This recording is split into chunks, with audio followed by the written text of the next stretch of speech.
L'évaluation sommative. Comme nous l'avons vu, il y a différents types d'évaluation en fonction de l'intention que nous poursuivons lorsque nous les mettons en œuvre. Les évaluations réalisées en début d'apprentissage sont dites diagnostiques. Les évaluations réalisées en cours d'apprentissage sont dites formatives et celles réalisées en fin d'apprentissage sont dites sommatives. L'évaluation sommative se réalise le plus souvent à la fin d'une ou de plusieurs phases d'apprentissage. Elle vise à vérifier les compétences acquises et s'établit au regard des compétences que le formateur souhaite valider.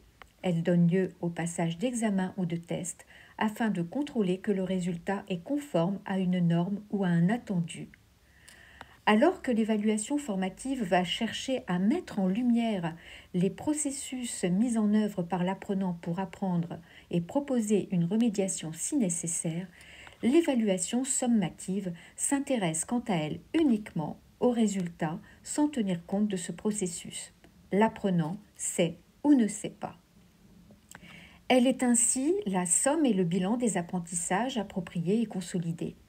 C'est pourquoi elle va servir à sanctionner ou à certifier le degré de maîtrise des compétences des apprenants et donner lieu à la délivrance d'une certification, d'un diplôme, d'un titre ou d'une qualification professionnelle.